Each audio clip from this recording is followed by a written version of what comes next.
comes the axe. Prove yourself. Surprising amount of return damage. Now Kaka's the one that needs to be a little careful. The Sand King is out of regen, and now the roll forward. They're actually going to catch him. He does not have a burrow strike, and Yang will. He's got a couple of stick charges. He just used his purification. Mugi low on mana himself, but stick charges are there. Rocket Barrage doing a lot of damage. They may just settle for the Earth Spirit, and indeed they do. That ties it up 1-1, and all the while up top, DDC will actually. They're so far ahead. Every tower is gone. The only way you lose it is, well, you make the mistake, you know? And so now this time they're not going to be able to enable SCCC nearly as much.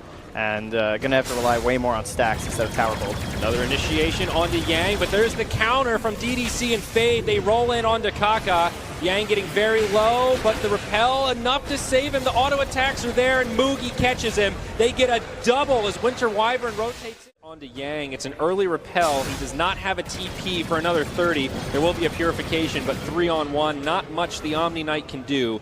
They should be able to chase him down here. Splinter Blast comes, and a few more auto attacks from Mugi will secure the kill as the Dire Glyph on the high ground. He might get sandwiched here, and Kaka going to come in. He's also level 5. Burrow Strike to start. The roll gets intercepted, and Fade will be locked on the high ground. Go for the neutrals. VGJ will not be able to support. He's really confident in his abilities or something there. Didn't go. A lot of stick charges available. But trying to be careful with this glimpse. Oh, there's the glimpse onto Mugi. Static Storm, Kinetic Field, and this Gyrocopter's in a lot of trouble. Earth Spirit comes rolling in, but Winter's Curse breaks up the fight. And Kaka gets a follow-up stun, but it goes the other way. He gets blown up. KP gets off the split. Right next to it, outside of that hard camp. Fade could still be in some trouble here. Kaka connects with the stun. The follow-up is inbound, but Shadow Fiend will TP in. He's no help here, though. Probably TPing into a sticky situation. There's the Winter's Curse. Will lock him down after the repel flies. Whew. Not going to be able to save the Earth Spirit, but they will save this tower. Now they glimpse back Faith. Nice cold embrace, buys him a little bit of time, but just sets up for some shadow raises. His team leaves him high and dry, 7-3. Game of chicken as they retreat and then counter initiate. TA drops the trap, and Omni pretty low on options, has a couple of stick charges and a GA, won't be able to use the ultimate. And it's another the last game. VGJ Thunder, though, they are ready for this. Winter Wyvern flies over the tree line, jumps in, drops the ult onto Disruptor, and the follow-up is going to be there. DDC dies first, Lycan dies shortly after. It's a quick twofer. Mana, but does have some stick charges. See Kaka. Roche relatively low on HP, but now the Winter's Curse comes. Lycan the target of choice, but he does survive through it. Still could be a fight for VGJ as the GA gets popped. Kaka on the run, but the roll across.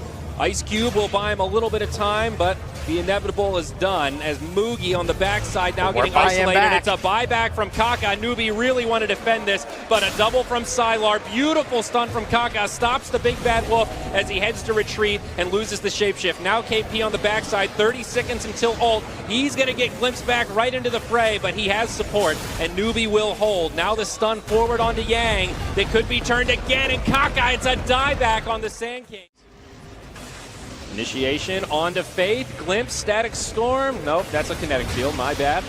But Faith still falls. I got a little too excited there, Trent. I got to rein myself in. The Wyvern's not that important. It's KP. KP jumps in. There's the bruise split you were talking about. They're going in onto the Lycan. The Omni Knight gets isolated so that he can't heal, but Sylar still alive. SCCC jumps in and they bring him down. Freeze needs to be a little careful here, but remember, he does have the Aegis. DDC getting focused by the TA. Fade.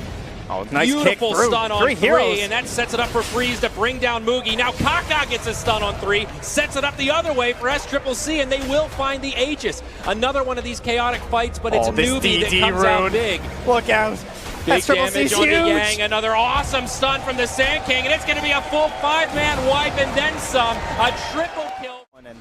You know, the only thing that could have gone wrong with that Aegis really was going too early, which they did, before all the cooldowns were back. They tried to play a bit aggressive, all for just a Wyvern as SCCC gets a little bit. You want them to cast all their spells on to waste that Aegis, but that's gone for both lineups now, so it's going to be really awkward skirmishes. Well, hello Kaka. He's going to break the smoke from VGJ Thunder. It'll cost him his rising, but now right into the Aghanim Scepter as well. Maybe we'll hold that thought as Kaka initiated on by Sylar. The repel going to keep him safe from the stun, and of course that Necrobook level 3. Just because, like, he has no defensive supports and he doesn't really have a nice jump in. Smoke gets broken in the mid lane. They're going to go in onto the Disruptor. The call down gets queued, and Yang will be the one taking most of the damage. But Freeze gets the repel, tries to go in on the Mugi. That forces his BKB Now the GA comes out to save Sylar, and VGJ Thunder are in full retreat. Shapeshift to try to make the run home. Yang going to be the one that gets left behind. Fade trying to save his healer. There will be a repel. Maybe this is enough. Does not stop him from the Desolator, but a stun on 2 will. Now Freeze on the backside looking for Mugi as Sylar reinitiates. That should be the end of the Gyrocopter. They've already lost faith, and now it's Freeze that's taking the damage. Another big stun from this Earth Spirit. They're lacking detection right now. They don't have it. They dust. SCCC gets obliterated. It's VGJ Thunder That was placed down in the mid lane, and that's why you look look. at Yang. He is in a pretty awkward position. They'll deploy the Winter's Curse to find this kill. He tried the repel TP rather. And this time it's not going to happen. Follow-up stun and no deny from the neutrals, those Centaurs. In terms of like getting you motivated for the day, I feel like. Some kind of millennial TV network. DDC sends the glimpse onto KP and there actually forces out that BKB as they secure the kill. So 10-second charge down for KP, but worth it to punish that disruptor for counter warding. 10 seconds doesn't matter that much on a Brewmaster. Other cores. They noticed it.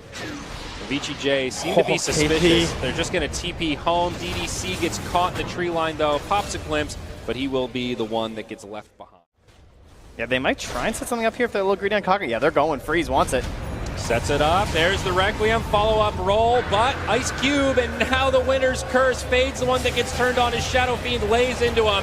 Newbee strike right back. They still lose Kaka, but well worth it to grab. Goes in. 3 stun from Kaka. Now the follow-up BKB from KP. They jump in onto the Earth Spirit, but there's the GA. They're going to try to focus down the Omni, but the Winter's Curse just comes down a little too late. Sylar having trouble sticking onto a target, but now he's found him. Static Storm, Kinetic Field, Mugi, Kaka down, and SCCC in trouble. He'll get blown up, and it's Newbee that are in big trouble. Faith trying to TP, that won't happen, and now the Brew Split will expire, and KP, the last survivor of Newbee, will limp away to the top lane, but the glimpse he's not a will survivor. ensure the kill. This is going to be a full 5-man wipe for VGJ Thunder. Well, they tried and tried. But another beautiful stun from Kaka on 3. BKB from Freeze pop. Lycan, now the Winter's Curse comes. It's going to lock him down, but very minimal damage. He pops his own BKB, and he wants to fight. He does so much hits damage. Hard. SCCC dies through the BKB. It's a dieback on the TA, and now Mugi could be in trouble himself. Sylar getting low, but he's able to run back to safety. Still finding a kill on Kaka with all of his summons. This is so bad for Newbee. They'll hold on in the bottom lane, but now they're getting pulled pretty far out of the base. DDC's still behind with the Static around the Storm. backside. He's got the ultimate, He's but he crazy. also has a gem. He glimpses back Mugi, and he survives. It's going to cost Mugi his life, and now a triple kill for Sylar. Howl popping as well. The damage to Kaka being driven back. I don't think they can stop this. There's the stun onto Fade, and this is the Lycan effect right now. He has no BKB, but he's got a repel. There are no buybacks. TA up soon, but the GA for good measure. It's VGJ Thunder.